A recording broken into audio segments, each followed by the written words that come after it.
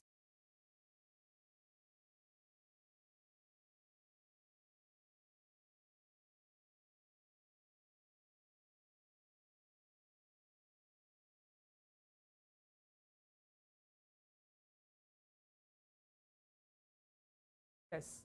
As now I'm going to be reciting the Shastra Pramana, the scriptural reference to manifest the power of third eye. How this science of power manifestation is there. All of us that can bring us in the tremendous space of powerfulness, space of oneness to connect with whoever might you may be. Maybe you are the first time for actually manifesting power, or you are not even actually manifesting for the past 2 has been complete have been over since the program has been started and still going on. But if you have not actually had a breakthrough in the power manifestation, especially the power of third eye, it's never mind. Again, listen to the Shastra Pramana where Bhagavan Paramashivam himself very beautifully tells that every single power manifestation, all of you might throughout the session, in every day's Paramashivoham session, we are actually manifesting more plus powers. In one of such powers are this, the power of third eye. In around the total, there are more than 400 plus powers revealed by Bhagavan Paramashivam.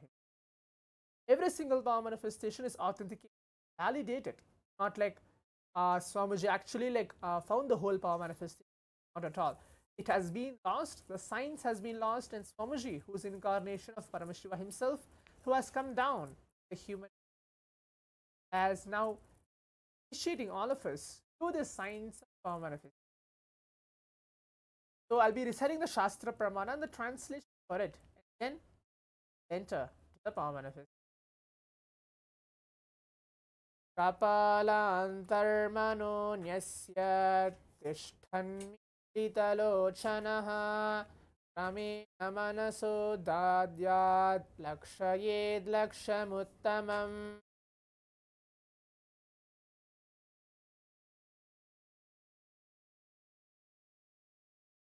This is the verse directly revealed by Bhagavan Paramashivam.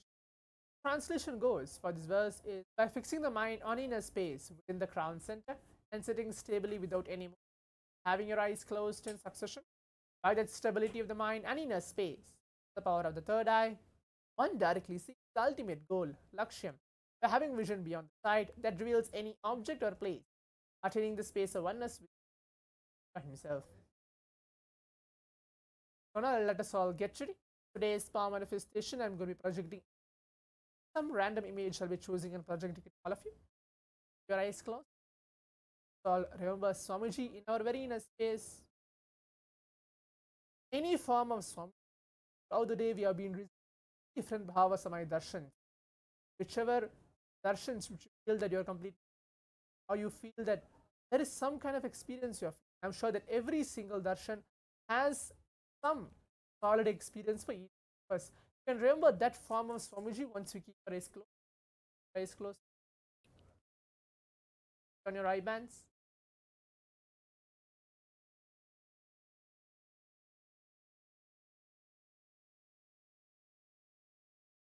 Let us all sit straight, close your eyes.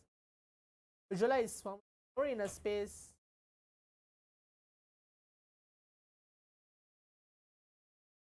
Turn your cameras and please eyes closed as we are going to begin the round 1 of the power manifestation. All Chanda Mahavakya along. Om Nithyananda Paramashivoham. Ananda Paramashivam.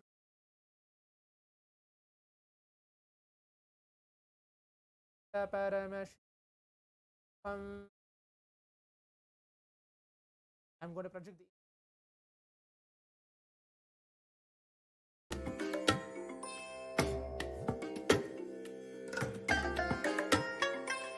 I bless you all.